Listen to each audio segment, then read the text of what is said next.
And very good morning to you. And here we are, Teddy's Hour. And there he is, the man himself, Mr. Teddy. Good morning, Teddy.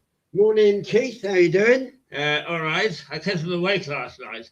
I was playing, watching Top Gun, of all things, which is a very noisy movie.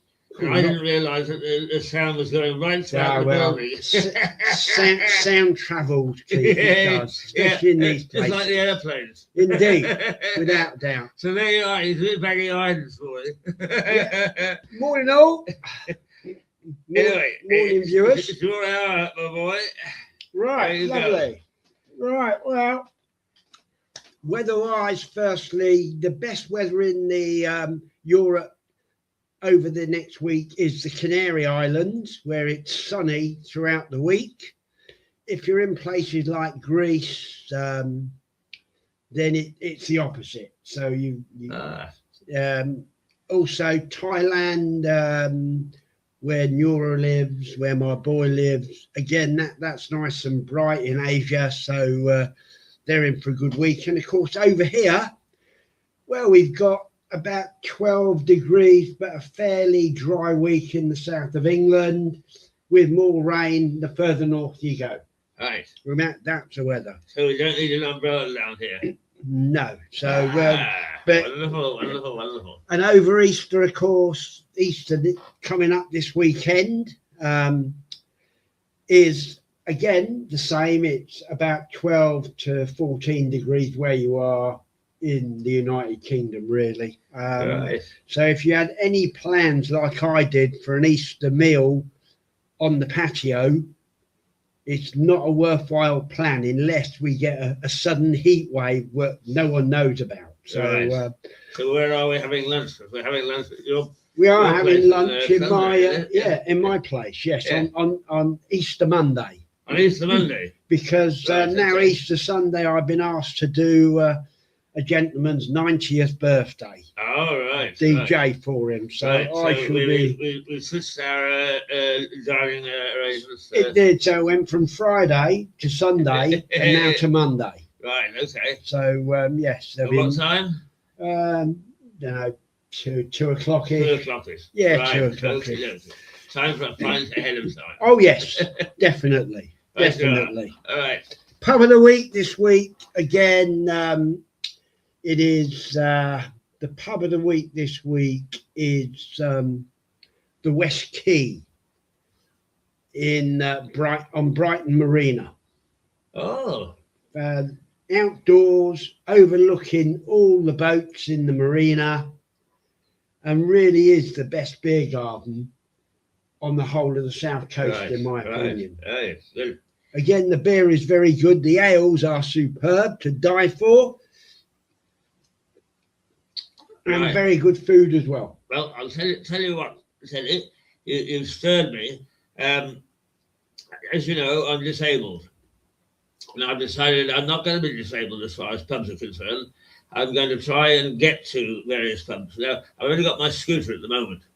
But if I work out, I've just got my free bus pass from the council. The only bloody thing free I got from the council. But, yeah. I'm going to work out how to get to these places by bus. And the drivers of the local buses are very, very good. They are. Yeah, so they'll help me on and help me off. Yeah. And I'm going to try, it'll take me twice as long as it'll take you, but nonetheless, I'm going to try and sample a couple of pubs or so. Well, you here should. And there. You should. Yeah. You know, I mean, I have to plan it carefully, but. Exactly. Right. And plus, we got to plan a trip over to GW Management Studios, right. Over to Rottingdean. Yes. Yeah. GW, by the way, we interviewed them the other week. We did. And we're actually very keen, and they're keen that we enter into some sort of relationship with them, because they've got a lot of students, and we can help students. We've got the knowledge and the talent. I mean, if anybody's got people who understand the television industry is us. So it's a good fit. Well, it's you understand the television industry, mate. I'm still a learner. You understand the music. Exactly. Yeah. Yeah. So I mean, like again, and of course, if anyone is out there watching that would like to do a spot on Mirador, please let the man know here, Keith, and I'm sure we'll be able to arrange it with a simple link.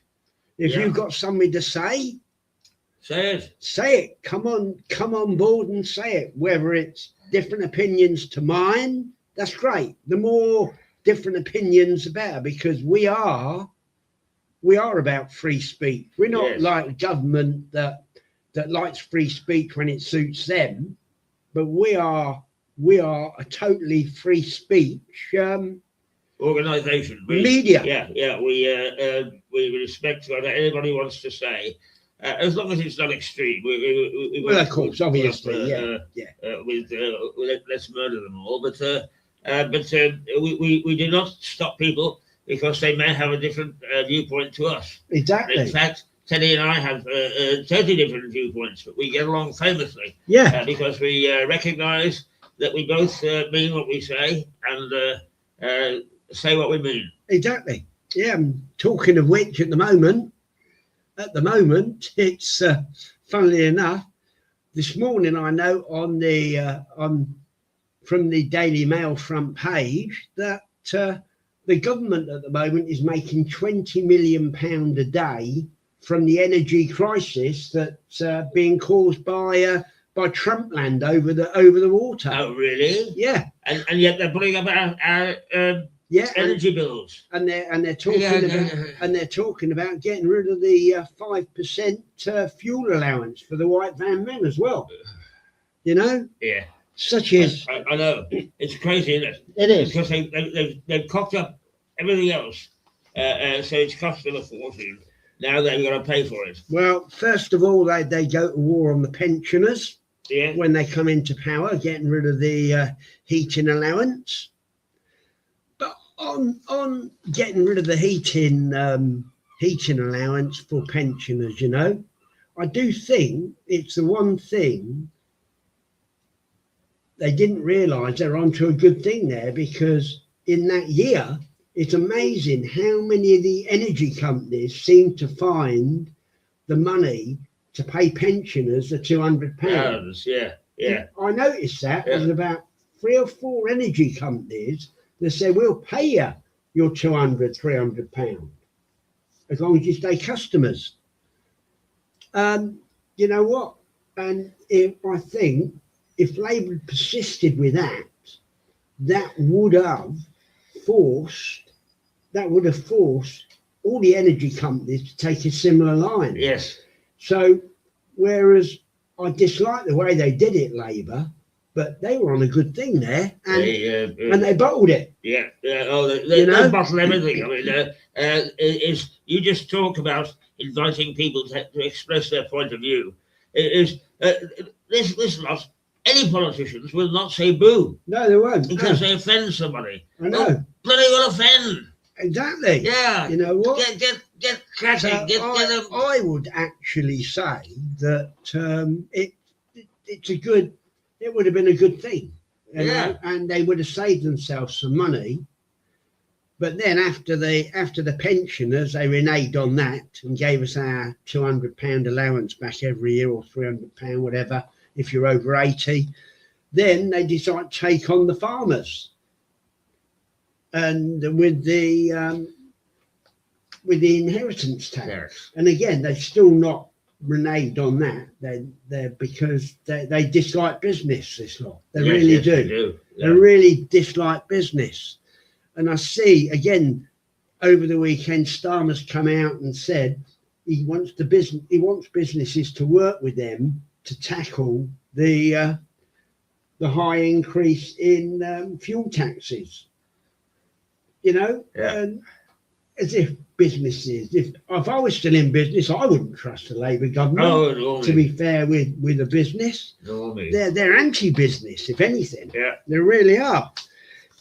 which brings Yes. me on, I suppose, really. Oh, yeah, now we're on to the, from last week again, golf run drug drive rap, Tiger crash arrest. That's Tiger Woods, isn't it? Tiger Woods, Yeah. I mean, Yeah. mean, It's funny, there are some sports people, always very talented, who have death wishes.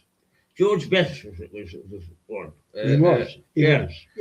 They would get out of a scrape, swear to stay dry, not, and then within a week, they'd be back on the booze again, and wham. Well, I think it's so much more now than alcohol because, you get people like Tiger Woods.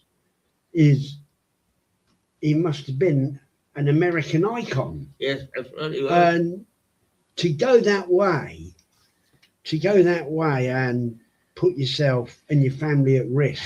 Yeah, you think once they got it all, they want to keep it, wouldn't you? You would, definitely. No, definitely. There's no history of that at all. Or whether the money doesn't matter. Maybe they get too much money and. Well, that's it.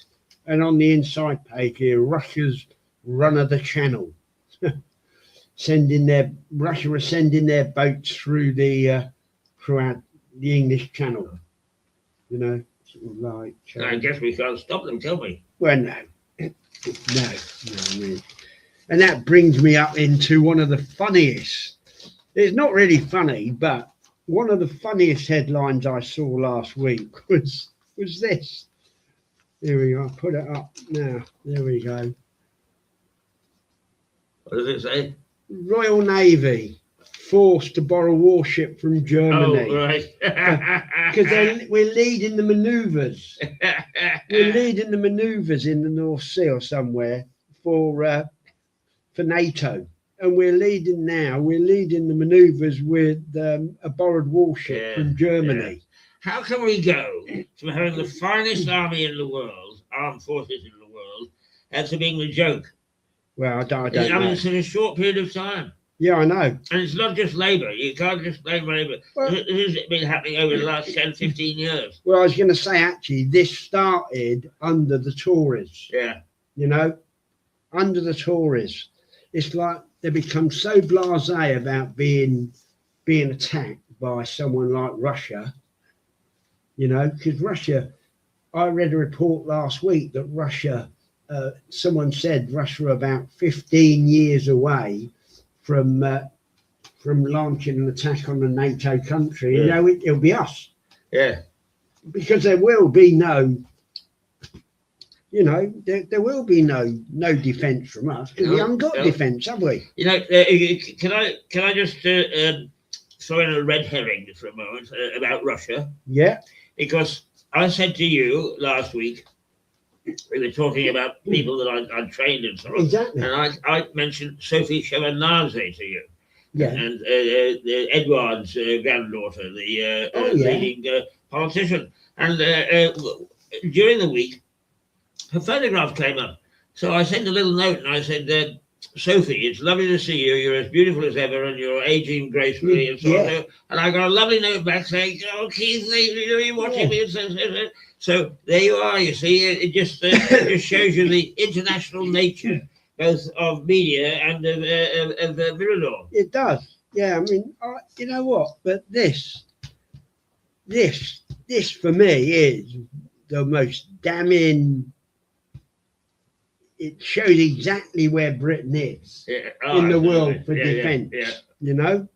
And we're forced to borrow warships from Germany. Yeah.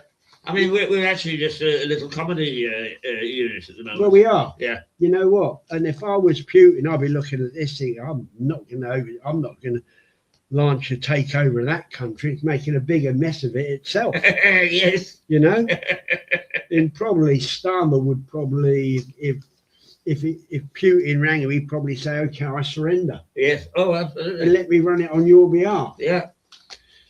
Mind you, of course, there were those in 1939 who wanted to surrender. Oh, there was, yeah. Yeah. Yeah. Oh, yeah, to Hitler. Yeah. Yeah. Yeah, I mean, and he was just starting, really. Absolutely, yeah. Yeah, I've been to the, I've actually been to the museum in Berlin, actually, when he was coming up, and The start Hitler, of yeah. and Hitler was, Yeah. he was mooted by the population of Germany at the time. Yeah. You know? Absolutely. So it it's just a joke, really. Now I actually picked an Argus up this weekend, just for a laugh. And on the front page was Norman Cook, Fatboy Slim, tells Reform leader not to use his songs for election campaign.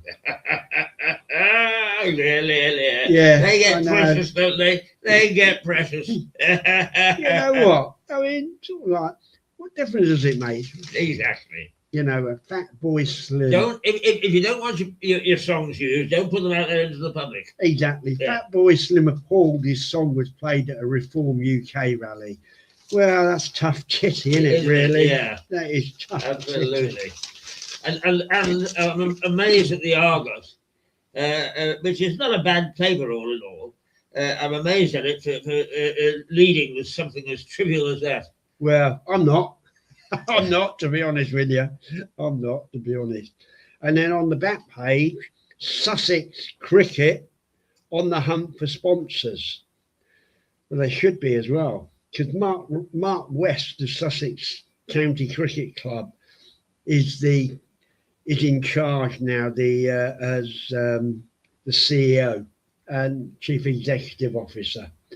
And of course, I approached him a few weeks ago on behalf of Mirador to actually get him to come on my show on a morning like this, to actually give him free speech and tell people exactly how he ended up in the shit like we are at the moment. Yeah. But he said, no, I'm too busy, Teddy. I'm too busy. Yeah. Well, he's busy. too busy now. He is, yeah. I mean, Right.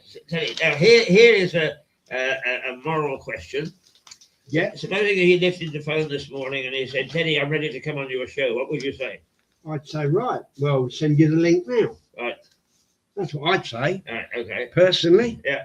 Yeah, I'd say we send you the link now, Mark. If you're listening, if anyone's listening, there's no one up here today. No, there's not.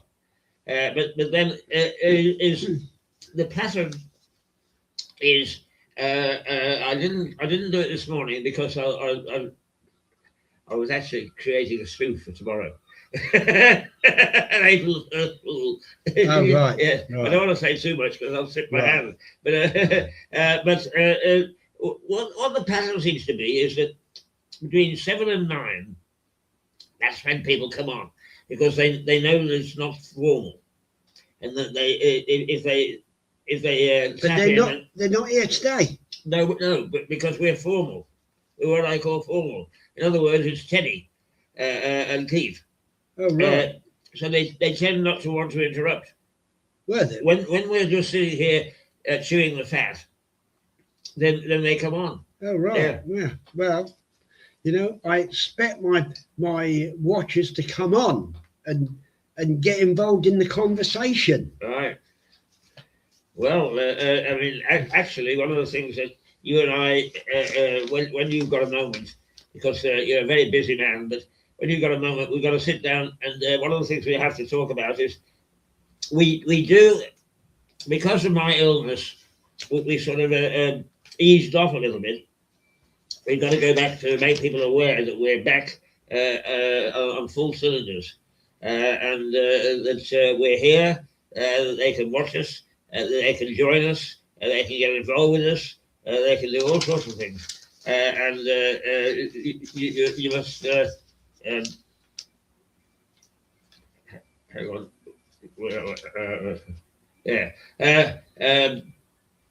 You must feel free to use us, because we're a community operation. We are. And we're very happy to help you in any way that we possibly can. Definitely. We don't find lost cats. Things like Nextdoor do that. Exactly. But other than that, there are issues which I know some of you get riled up about, I do, that we can discuss. And believe me, we've got 3 councils. We've got county, we've got district, and we've got the town. And they all cock it up. Yeah, they're do. all as bad as one another. There's plenty to talk about. There if is. You want to talk? You want to talk publicly? You want to vent your fury? Contact us. You want to have a go? Yeah. And carry on. Carry on. Yeah, it's... what paper have you got now? It's got there we go. Oh, the eye. The eye. Yeah. Not a bad little paper, actually. No, Reeves is urged to cap business energy costs and lift oil drilling ban. Well, they won't lift the oil drilling ban because Ed Miliband is not drill baby drill. No. He's win baby win. Yeah. And boy, he's full of wind, isn't he? Yes, he really is. He is, and I'm afraid he's going to need it because he needs to supplement his wind policies. Exactly. Yeah. Well, he should eat more curries. That's the answer. That's the answer. Like Labour. Free curries. Exactly. You should have a free curry deal with one of the Labour, one of the Westminster curry houses. Should have a free curry. You really should. You know. And Chinese state app rewards. Oh, Chinese state are giving app rewards for students in the UK.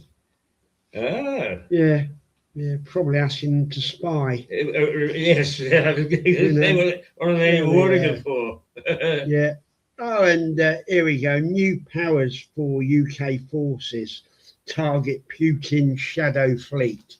This is a shadow fleet that's slipping through our channel. Through our channel. Well, everything's slipping through the channel, isn't it? There is. People are coming from France, illegal immigrants. Yeah. Have we got any ships at all in the channel?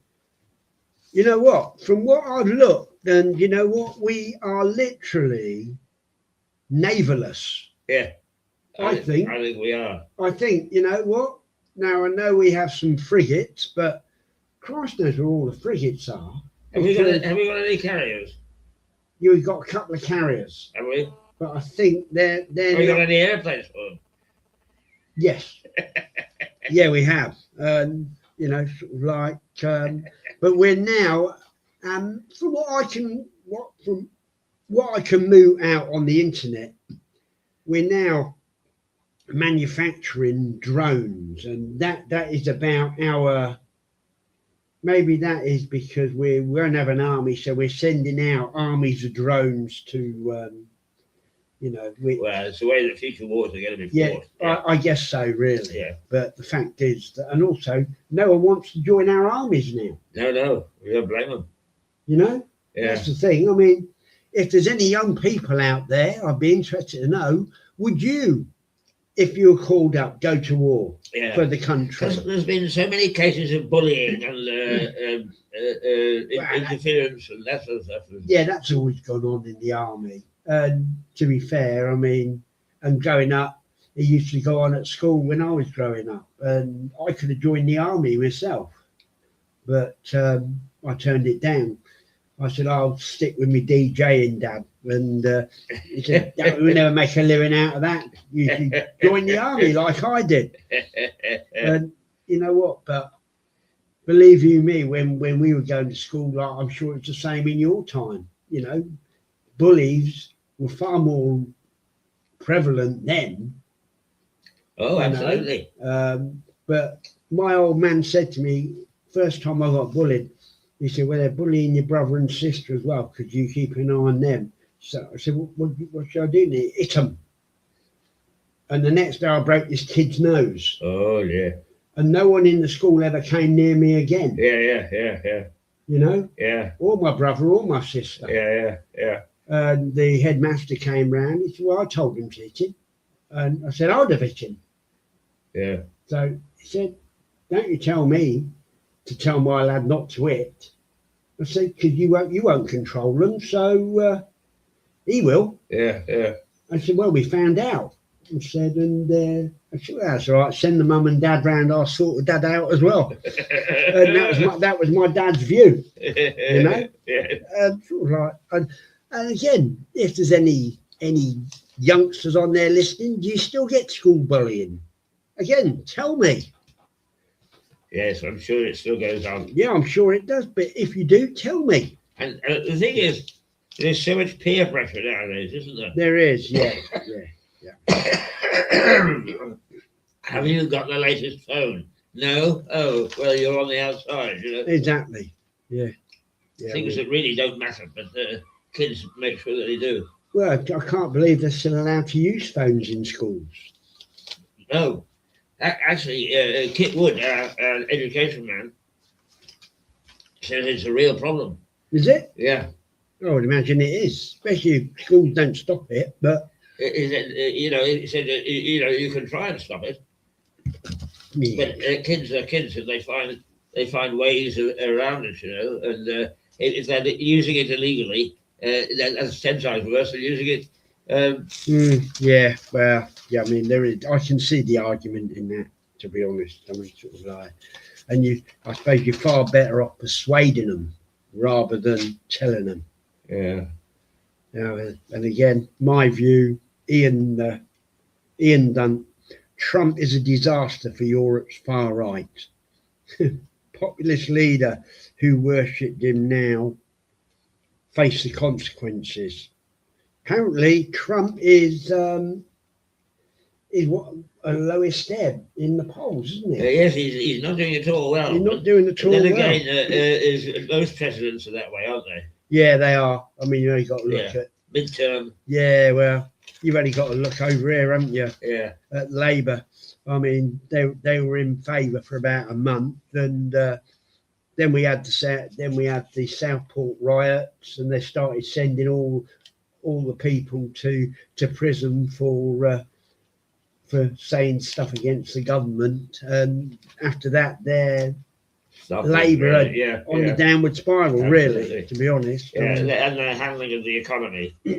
Well, of course, yeah. I mean, Starmer should have changed Rachel Reeves months ago, if not years ago. Well, but he hasn't. He's bottled every decision he's had to make.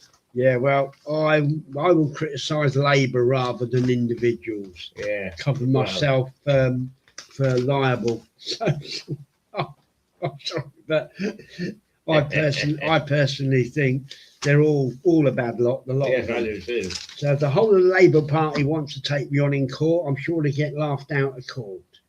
To be honest. Now, talking of which, actually, I've not addressed the sport. Now, what a week last week was for international football. Yes.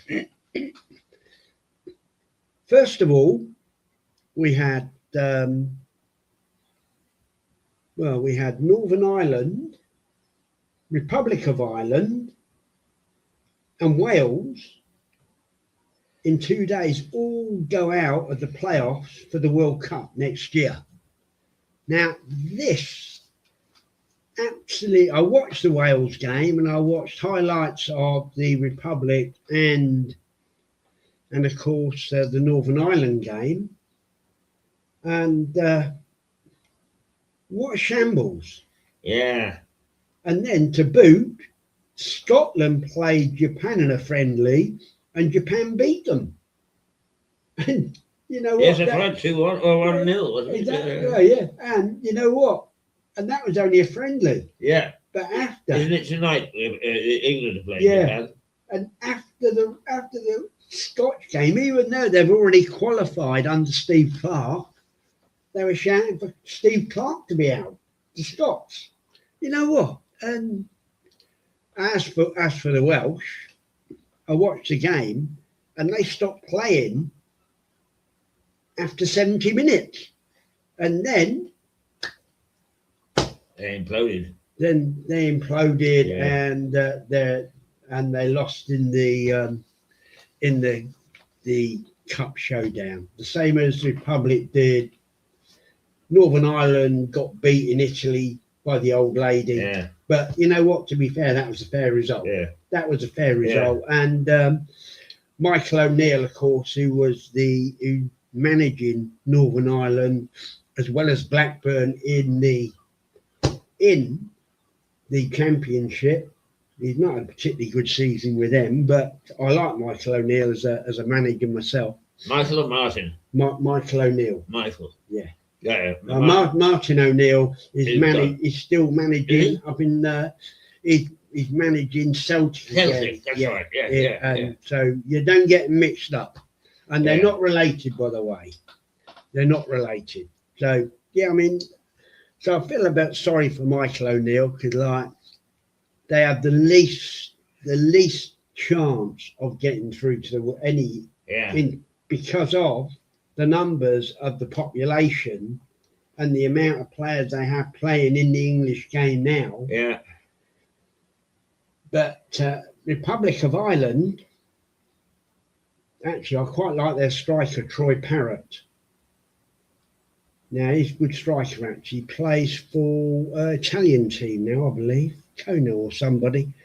And he scored, and they were 2-1 up, and they ended up drawing, and then they lost in the playoff semi-final. So, all in all, it was a really bad night for the home nation. Yeah, it was. You know. Yeah. Which I suppose, you know, you can't have good nights every night. Yeah. I was on the board of Bangor Football Club in Northern Ireland when I lived there, you know. I was a board member, and they were a member of what the equivalent was of the Premiership in Northern Ireland. And I was in charge of the media, as you might expect.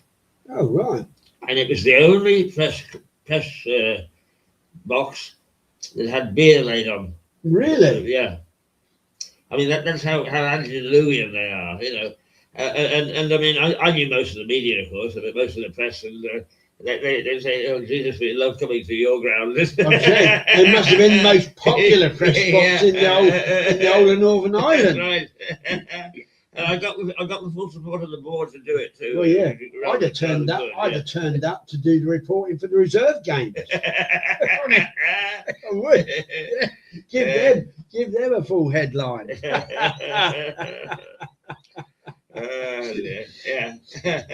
So yeah, I had an interesting time in sport in Northern Ireland. I know, yeah, I gathered you did really from when you were telling me your story. Actually, we've got to finish your life story off because we got up to 2000. We got up to 2009, Keith. Oh, did we? We did. Right. That's exactly where we left it. Right. Now, I've been meaning to get back to this, and I meant to do it last week, but I ranted on as usual.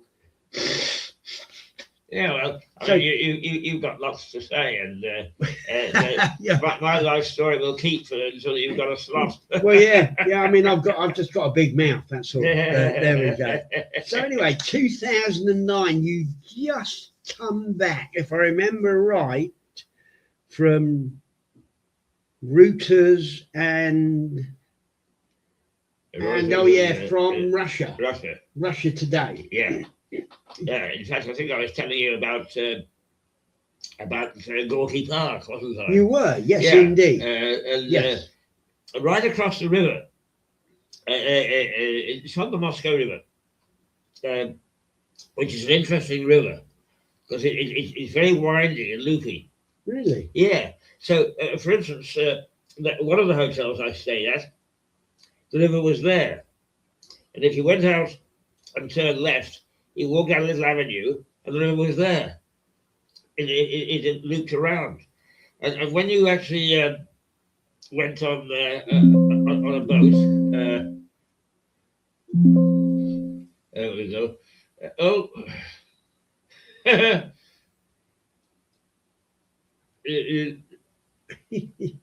Yeah, carry on. Yeah, there we go.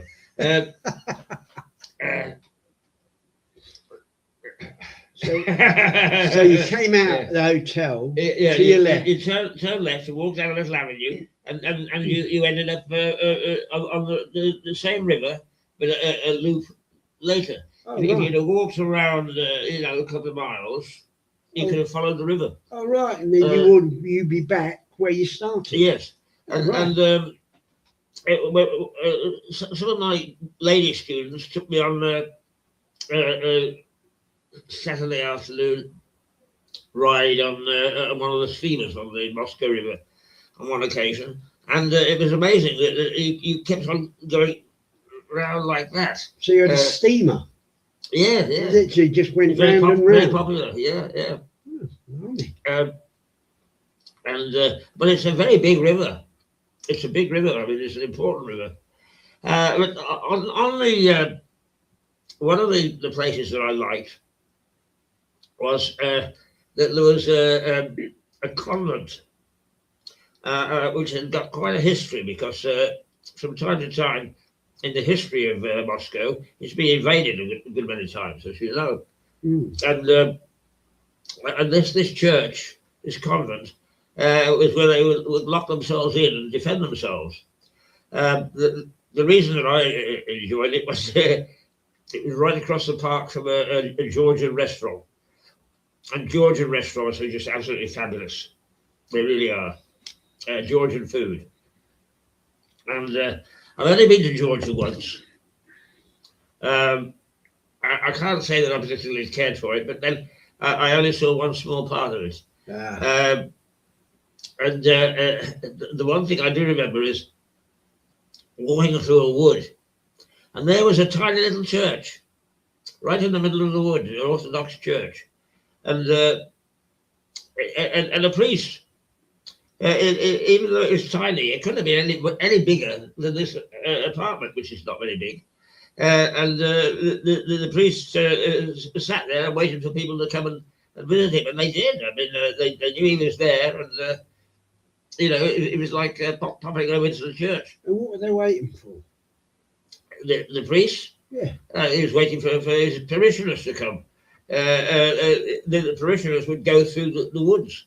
I mean, I think that it had something to do with the fact that, the Russian continent is so big that people are very, very close to the earth. They're very close to nature. They love big forests and so on. Right. Certainly, that was my impression in Ukraine. One of the things about Ukraine was I was invited to this birthday party.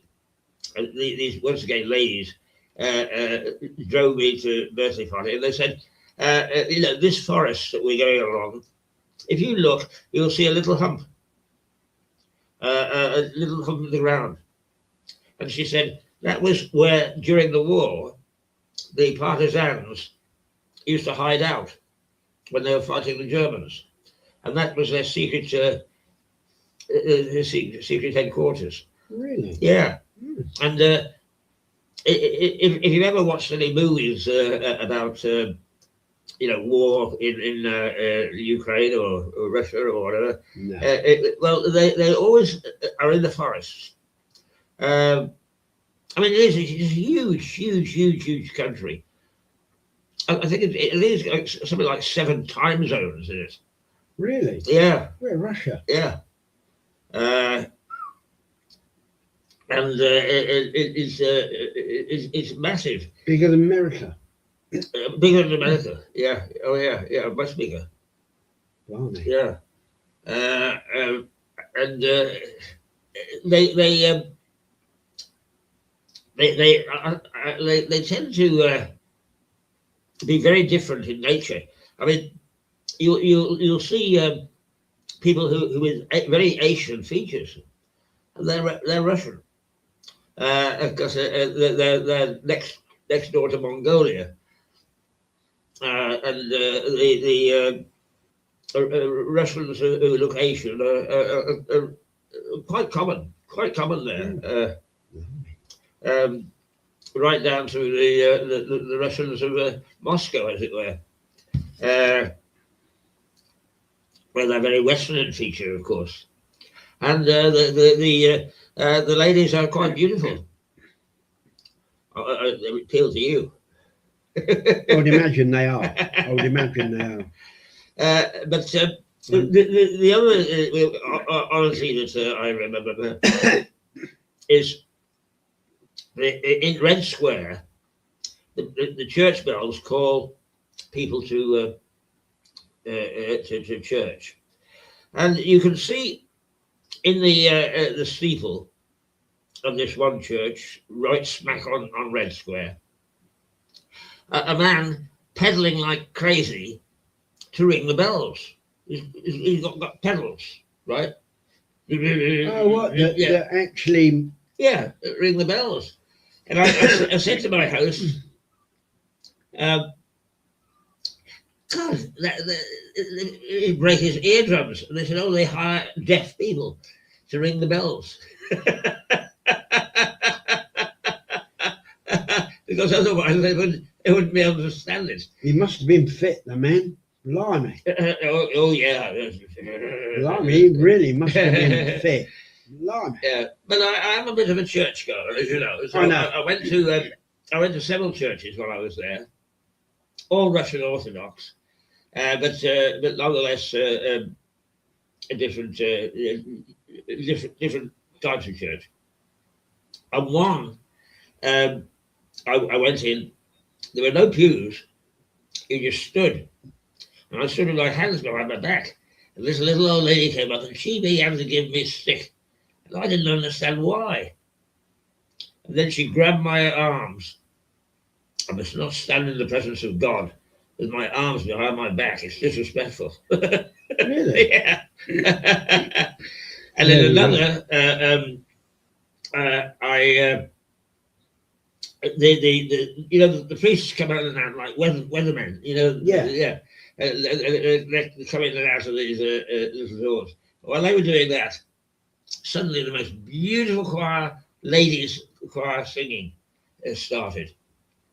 And there was a chorus of nuns. And they really did have beautiful voices. Beautiful, beautiful voices.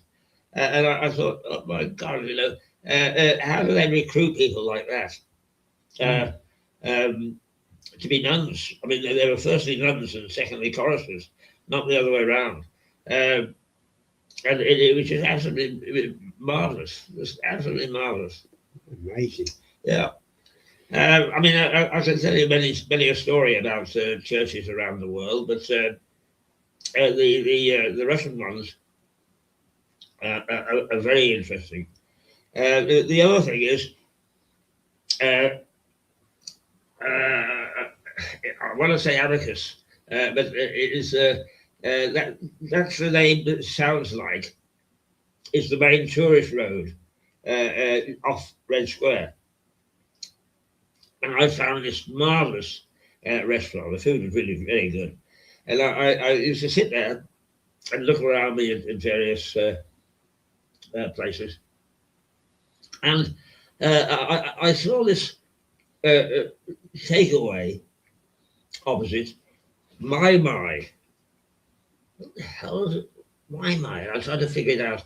And then I noticed it was sort of a milk bar type thing, and it had got a model cow outside. Moo moo. Oh, no.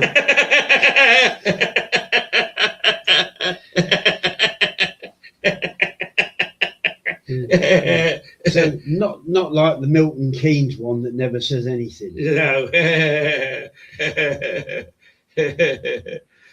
So that's a bit of Moscow for you. And I really do like the Georgian restaurant. So there's one that actually on the barge, on the river. I think I mentioned before. It does seem to me, actually, your most enjoyable trip anywhere was Russia. I enjoyed Russia enormously. Yeah? Yeah, I did. I would imagine that's down to the people, the ambience, the atmosphere of the place at the time must have been, Yes, they'd come out of authoritarian rule. There was fairly free thinking. That created a problem. Wherever I've worked, where they come out of authoritarian rule, it created a problem because they say, we're free, we've got a free press. What they think is That means that you can do anything you want. They don't realise that freedom of media has to come with responsibility. Well, it does. So teaching them to apply responsibility is a difficulty. Yeah.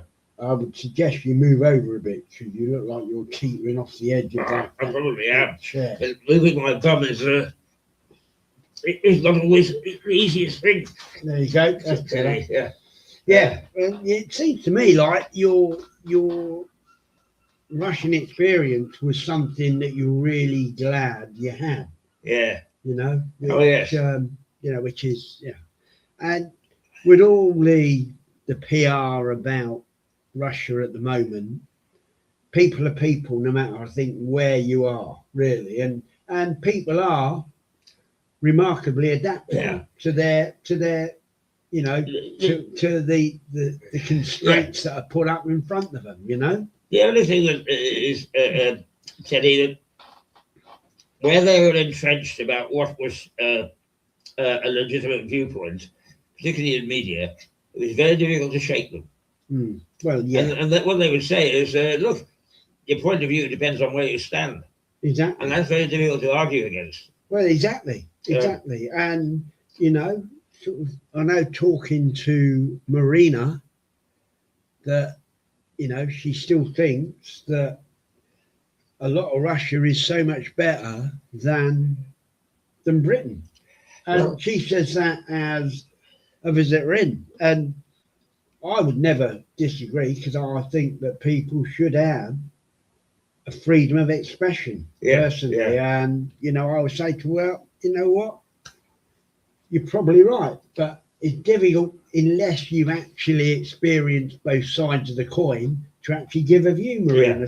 I don't give a view. One of the things that I found is we tend to be entrenched in our own positions in Britain. For instance, when I was my first real sortie abroad was to Romania, and I was working with a team that had a German there, and he said, my wife's coming in today. She's going to the dentist." And she was flying in and going to the dentist in not Belgrade, that's Serbia. Yeah. Where's the capital of Romania? Bucharest. Bucharest. She was going into the dentist in Bucharest because she swore that it was 10 times better than anything she could get at home in Germany.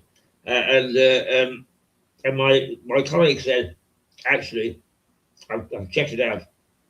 Probably better than anything we can get in Britain as well. Yeah. So, you can't get anybody to admit that dentistry in Britain isn't as good as elsewhere in the world. And that's because we're British. And also, again, Marina and Jerry, Marina still goes back to Russia to have a dentistry done. Yeah. Because she's still a Russian citizen, even though she lives over here with Jerry. She said, yeah, I go back over. And Jerry comes over as a week in Belgrade, and I have a few days with family in Russia, have me dentistry done. And she said, it's still far better. Yeah. I mean, to be honest, I feel quite lucky. Since I moved to Lewis, I found a really good dentist, which I passed on where we live to several people about the dentist I use, because they are very, very good. And they are. So. Yeah. But you know what? It only took me 60 odd years to find them. I understand why they go back, why she goes back. And plus she's still got family over there that, when Jerry's fit, she'll be going back again, I guess. Yeah. So, it's so from Russia, you before you set up Mirador, what did you do? I was in Kosovo. basically, I ended my my career in Britain because of retirement age in 2000, and my first sortie was that sortie abroad to Romania, as I talked to you about. Yeah. And then I came back, and I got a phone call, and or at least my wife got a phone call. I came in, she said, "Oh, somebody from America called and said you'd asked to go to Kosovo." And I said, "I asked to go to Kosovo," and she said, "Well, that's what they said." So I said, "Well, there's been some people tracing me from Austin in Texas to go out there and run a business station for them. They said, I'm loath to, because they think that $1 is a pound. So their salaries are about a third less than we get here." Yeah. But I said, "I suppose I better take the call." Anyway, the call came, and this chap said, "Hi, Keith, I understand that you would like to go to Kosovo to be in charge of a media project there." And I said, "Well, yeah, I'll listen." And he said, "Well, this is the project, blah, blah, blah." And then he said, "And this is what we're offering." And I went downstairs to my wife, and I said, "We've got to think again." The salary was bloody good, and the benefits were very good. Were they? Yes, they were. And so better paid than a lot of the people that were actually working there then. yeah. But so after I went to Kosovo, on my first day in Kosovo, when I arrived, it was peeing down with rain. I guess it was early spring. Yeah. And I phoned my wife that night, and I said, "I've got second thoughts about coming here. It's bloody awful, but I'll stick it out for a week or two and see." Just see. I'm glad I did, because once again, that was a very enjoyable time of my life. But I had to go to Serbia, and the Serbs and the Kosovars love one another like yeah. So I went up to Serbia for a couple of weeks, came back down, and it had dried out a bit by then, so I got stuck in, realized there was a job to do, and I started on a recruiting campaign. The first thing I did was hire a lady as an accountant, and I had the unenviable task of sacking the guy that was before her. But his idea of accounting was he had one of those sets of trousers with lots of pockets in it, and he would take money from here and put it into here and put it into here and put it there, and that was his accounting process. And we were talking about £6 million. I mean, not small amounts of money. So I recruited. Well, we did what they weren't used to. We put an open competition, and we brought people back a second time and a third time. And my colleague, who I never met before, but he remained a friend for the rest of my life. He said, "There's one lady," he said, "she's a cracker, but I don't know whether you'll be able to live with her, because she's very forthright and so on." Anyway, this lady came in, and I found her not unpleasant, and then I asked her a question, and she more or less turned around and said, "And I'll sort you out as well." And I thought, if she's got the courage and the guts to say that to the boss, the guy. She's the one for me. Definitely. And she turned out to be not only a cracker, but she looked after me. She made sure that the books were absolutely clean. I'd say. So you could I think it's not. I think it's time we have a nice meal for all the crew. Yeah. Very well. She said, "I'll sort it out. Don't worry yourself about it." That was a lady called Lena. Lena, you tell her. And Lena would make sure that I was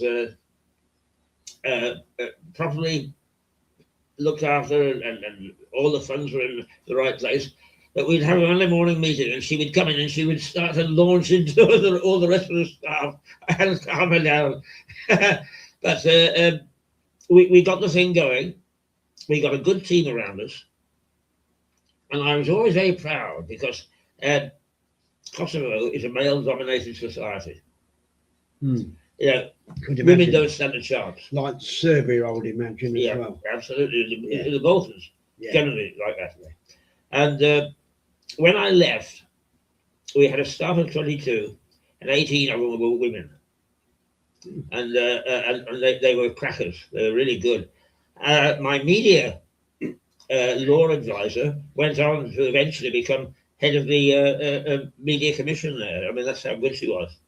And I forget what I call it now, but another guy is now in charge of all the communications for, I think it's the Dutch embassy in Pristina. And the media, does that still live on? Yes, it's much stronger now. I mean, strangely enough, I just started to write a memoir about it, and I think 2000 to 2002 was a golden year, 2 golden years, a golden age. Yeah. Because they suddenly started to realise what media was all about.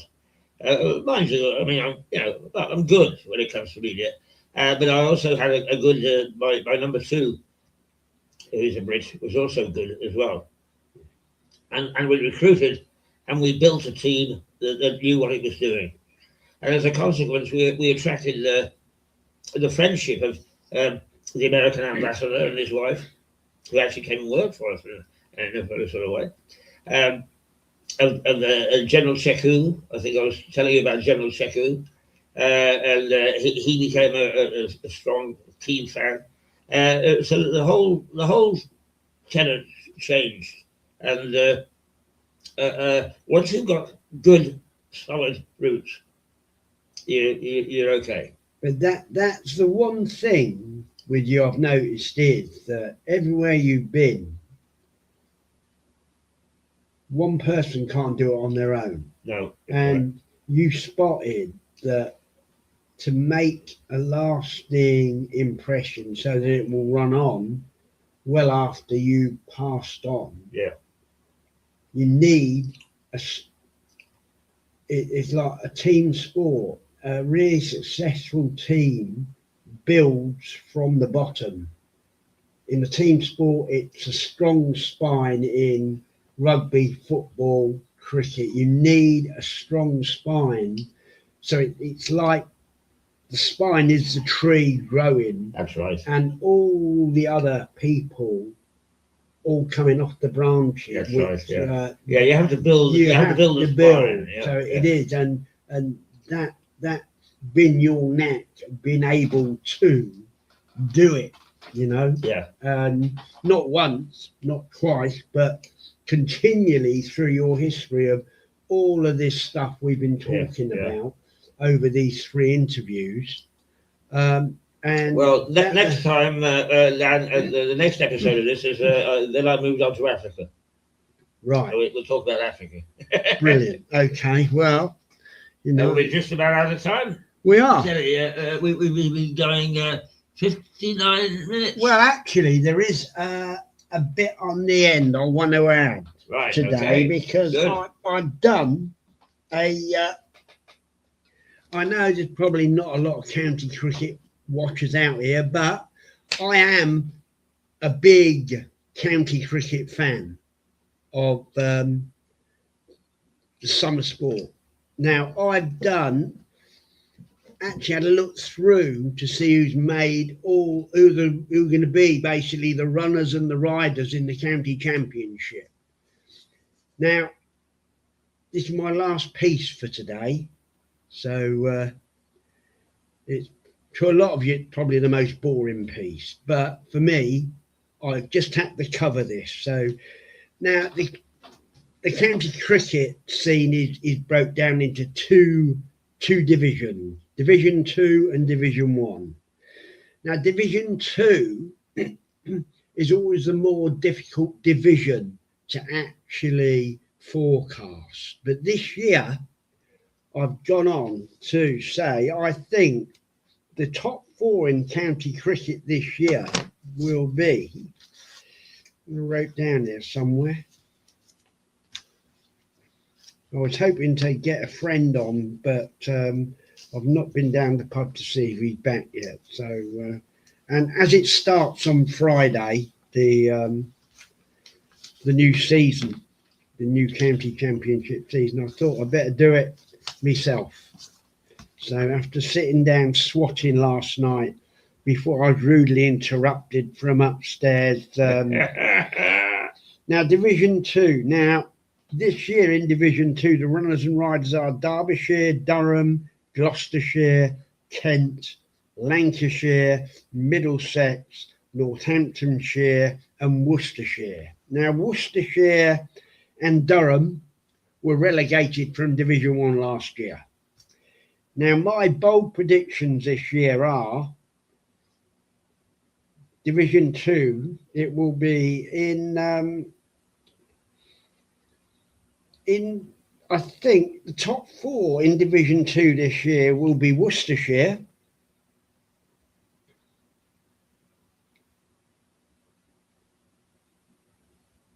Kent,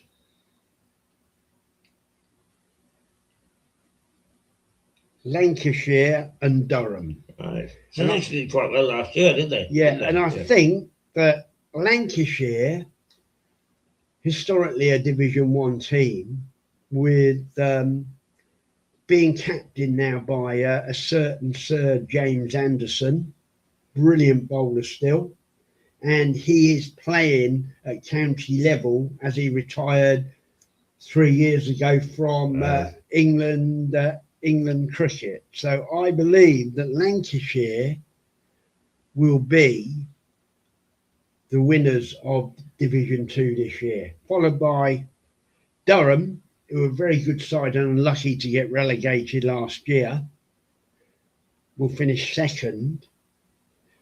And I think Kent, who are on the cusp, really, you know, they're not really sure what they are. I think it will be Kent and Worcestershire will finish either the 3rd and 4th places. Right. Okay. Now remember this predictions, because we're going to hold it to them towards the end of the season. Yeah, well, and Division 1, now, obviously for the first time last year, Nottinghamshire won the county championship under Peter Moore's old Sussex coach from 1996, when him and Chris Adams, who was the captain at the time, led Sussex to their noughties domination, which I was there for every year, every season for that. So this year, I think, again, the top 4. Now, I'll give you the top 3 initially. I think it's going to be Nottinghamshire, Surrey,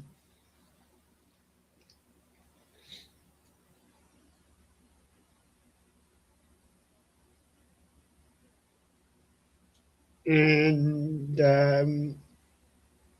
Somerset. Now, left the 4th team because my dark horses this year again for the top 4 are Yorkshire. Now, they've been rebuilding steadily over the last 5 years, Right. following Sussex in their gradual climb back to the initial Division 1. So yeah, now Okay. that will be completed by Yorkshire. Now Sussex, unfortunately, have had a lot of off-field problems this year, as I've said over the last few weeks. However, I do think, despite having a 12-point deficit to make up, I still think that Sussex will finish 5th or 6th. I don't think we'll be in trouble because under Paul Farbrace as coach, he's a great coach and a really good communicator as well. I watched him in... what are the problems they've got off field? Well, they basically spent too much money, as usual. Now, this is the thing with when you have a county that gets too big for its boots, and also having no one in the boardroom that bothered looking at what was coming in and what was going out. They were just paying out. So they've just ended up with deficit, being bailed out by the ECB with an ECB loan for the next 3 years. So Sussex really are where they deserve to be. And I knew something was up. Right at the end of last season, when Sussex signed a couple of Gloucester players, Danny Breezeback as player coach from Warwickshire, and they all signed before the balance sheet was put in. So someone in the hierarchy at Sussex knew that we were going to be in trouble. Someone knew we were going to be in trouble in the boardroom at Sussex County Cricket. And this is one of the questions I would have asked Mark West. And I saw it straight away. It flagged up because I'm trained bookkeeper and an accountant, even though never took the exams, but I know when something's not right. You know, and I knew there was something wrong last season.